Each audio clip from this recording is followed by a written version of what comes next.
মা দেখো কি করব বলো, আমি কি হিয়া করব না কাঁদবো, আমি কি করব? আমি তো এখানে চুপ করে দাঁড়িয়েছি, সেটা দেখতে লোকজনের ভালো লাগছে না। না ভালো লাগছে না, চুপ করে দাঁড়িয়ে আছিস কেন? কি হয়েছে? সবাই তো দেখে বুঝতে পারছে তোর মুড অফ আছে। আমি তো একটা মানুষ মা, কি আশ্চর্য কথা, একদিন তো আমার মুড অফ থাকতেই পারে।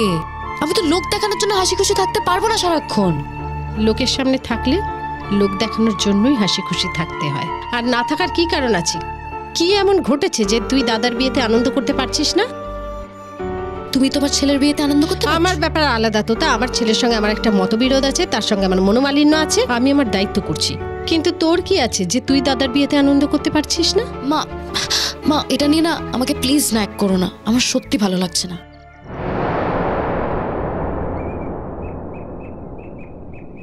আসমান আমার মেয়েটাকে কেন এত কষ্ট দিচ্ছে তাও বুঝতে পারছি না। ও তো এরকম ছেলেই নয়, তোতাটা এত কষ্ট পাচ্ছে।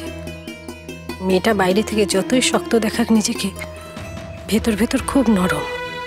একটা উৎসবের দিনে আমার ফুটফুটে মেয়েটার মুখটা কালো দেখতে মা হিসেবে আমার ভালো লাগে। এটা আমি কাউকেই বোঝাতে পারবো না, আর কেউ বুঝবেও না। শোনো, তোমার সঙ্গে আমার কয়েকটা কথা বলার আছে, তাই আমি এখানে এসেছি। আমার সঙ্গে আবার কি কথা আছে? কথা তোমার হয়তো সব কথা ফুরিয়ে গেছে, কিন্তু আমার তো ফুরোয়নি। আজকে আমি তোমার সঙ্গে শেষ কথা বলবো আসমান, আর কোনোদিন কোনো কথা বলবো না তোমার সঙ্গে। তা কি এমন কথা যে এরকম করে বলতে হচ্ছে? নিশ্চয়ই কোনো রকম কথা আছে।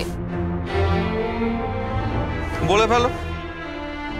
তবে এই দোকানটাকে যদি তুমি তোমার কথা বলার প্ল্যাটফর্ম বানিয়ে ফেলো, তোমাদেরই ব্যবসার ক্ষতি হবে।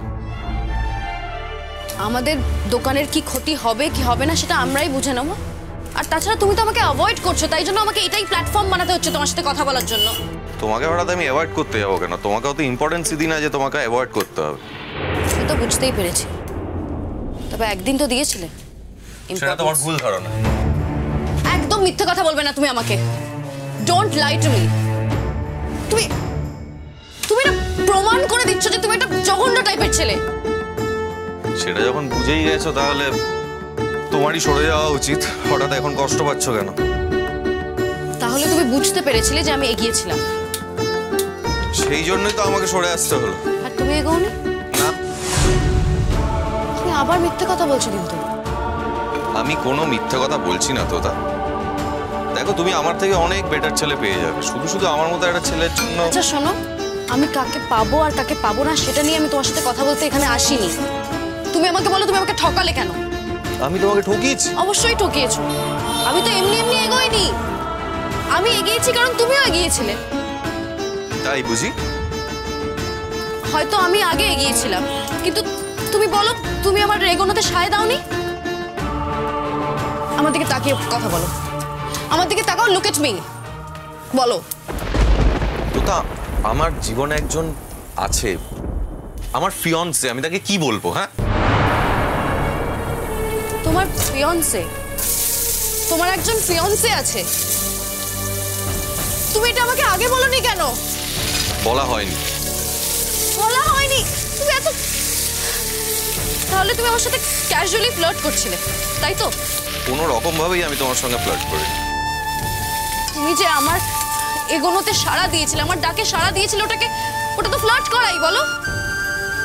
আর আর তোমার ফিয়ন্সে আছে, তার মানে তুমি প্রথম থেকেই জানতে যে এই সম্পর্কটা কখনো টিকবে না, আর তাও তুমি আমাকে কিছু বলোনি। আমি যে এখন এভাবে কষ্ট পাচ্ছি, আমার যে প্রতিটা মুহূর্তে আমি কষ্ট পাচ্ছি, সেটা তোমার কাছে কোনো দাম নেই সেটার? কেন কষ্ট পাচ্ছ বলো তো? কাম অন তোতা, আমার মতো ছেলের জন্য তুমি কেন কষ্ট পাচ্ছ সেটাই আমি বুঝতে পারছি না।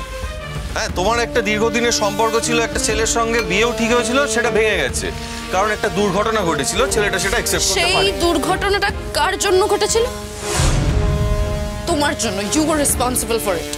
মেনে নিচ্ছি আমার জন্য ঘটেছিল, সেই কারণেই তো তোমার আরো আমার দিকে না তাকানো উচিত, তাই না? এখন তুমি সেই ছেলেটাকে রিজেক্ট করছো আমাকে অ্যাকসেপ্ট করবে বলে। কেন বুঝতে পারছি না আমি এটা।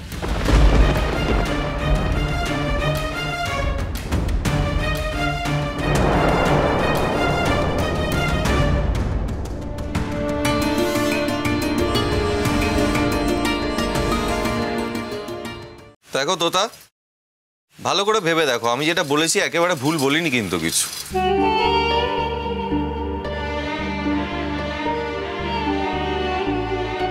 তোমার বিয়েটা ভেঙে গেল, দুদিনের মধ্যে তুমি আরেকটা ছেলের সঙ্গে জড়িয়ে পড়বে, ঠিক তো? এখন আমার তোমার প্রেমটা নিয়েই সংশয় হচ্ছে। আসমান, তুমি কিন্তু আমাকে অপমান করছো। না, একেবারেই অপমান করছি না, আমি সত্যি তোমার উপর রিলাই করতে পারছি না তোতা। দুদিন পর আরেকটা ছেলে আসবে, তুমি আমাকে ছেড়ে চলে যাবে। আসমান, একদম ঠিক বলছি যেটা বলছি। তোমার একটা ছেলের সঙ্গে দীর্ঘদিনের প্রেম ছিল, ঠিক আছে, ছেলেটা একটা ভুল করেছে, সামান্য একটা ভুল করে ফেলেছে বলে তুমি তাকে ক্ষমা করতে পারছো না। ছেলেটা কিন্তু ক্ষমা চাইতে এসেছিল, নিজে এলো, ক্ষমা চাইলো, কারণ আমি আছি বলে আমার ভরসায় তুমি ছেলেটাকে ক্ষমা করতে পারলে। তোমার মনে হলো তুমি আরেকজনকে পেয়ে গেছো জীবন। এটা কিন্তু একেবারেই ভুল তোতা। হ্যাঁ, ছেলেটা একটা ভুল করেছে, তবে তার সম্পূর্ণ ভালোবাসাটা ভুল হতে পারে না। আসমান, কি বলছো নাকি তুমি? কি বলো? আমি একদম যেটা ঠিক সেটা বলছি। আর সব থেকে বড় কথা, আমারও একটা মেয়ের সঙ্গে অনেক দিনের সম্পর্ক আছে। তুমি যখন আমার কাছে এসেছিলে তখন তোমার অবস্থা দেখে আমি রুডলি তোমাকে ডিনাই করতে পারি। তোমার রূপ তোমাকে হার্ট করেছে, তাই জন্য তুমি খুবই কষ্টে ছিলে। তাই জন্য আমি তোমাকে এতদিন ধরে কনসোল করছিলাম। তুমি সেটাকে প্রেম ভেবে ফেললে তোতা, সেটা কিন্তু ভুল, একেবারেই ভুল। ওটা কোনো রকম প্রেম ছিল না। হ্যাঁ, তুমি আমার জন্য অনেক কিছু করেছো, ম্যাডাম আমার জন্য অনেক করেছেন। তুমি আমার জন্য কলেজে পরীক্ষা শেষ হওয়ার পর টিফিনও নিয়ে গেছিলে, সমস্তটা আমার মনে আছে। কিন্তু সেদিনই আমার মনে হয়েছিল যে জিনিসটা খুব বাড়াবাড়ি হচ্ছে, এটাকে আর এগোতে দেওয়া যাবে না। তাই আমি সব কিছুর মধ্যে থেকে সরে এলাম, কারণ আমি সত্যি রিয়েলাইজ করেছি তোতা, আমি কোনোদিনই মন থেকে তোমাকে ভালোবাসতে পারিনি। আমি এখনো বিশ্বাস করতে পারছি না যে তুমি এত বড় একটা চিট। তোতা, এটা কি চিটিং বলে না? তবে তোমার যদি এটা ভেবে শান্তি হয় যে আমি একটা চিট, তাহলে তো ভালোই। কারণ তুমি চিট ভাবলে কি ভাবলে না আমাকে, তাই দিয়ে আমার কিছু যায় আসে না। আমি তোমাকে কোনো উত্তর দেওয়ার জায়গায় দাঁড়িয়ে নেই। আমি যাকে উত্তর দেব তার কাছে আমি একদম ঠিক আছি। সেই মেয়েটি তোমাকে ভালোবাসে? আমরা দুজনেই দুজনকে ভালোবাসি। তাহলে তাহলে সেই মেয়েটিকে তুমি আমার কথা বলেছো?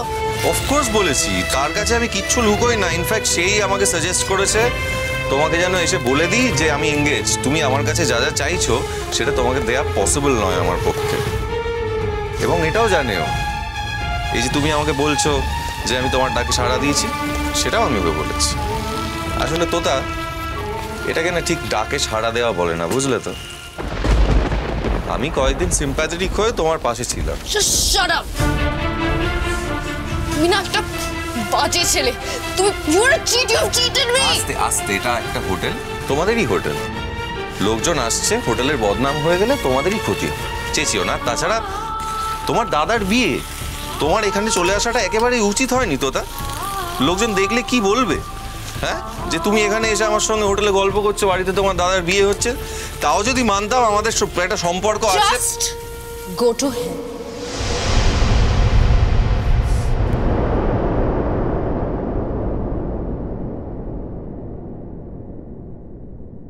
তোমাকে ফিরিয়ে দিতে আমার কত কষ্ট হচ্ছে তোতা, সেটা তুমি বুঝবে না। কিন্তু তোমার জীবনটাও আমি নষ্ট করতে চাই না। তাছাড়া রূপ তোমার জন্য ওয়েট করে আছে। যে মহিলা আমাকে চিরকাল সন্তান হিসেবে অস্বীকার করে গেছে, সে আজ আমার কাছে প্রথম ভিক্ষে চাইছে। সেই ভিক্ষেটাই বা আমি না দিয়ে থাকি কি করে বলো? আমি তাকে ভিক্ষে দিয়ে দিয়েছি। আমি তোমার কাছ থেকে সরে যাব। তাই যত কষ্টই হোক,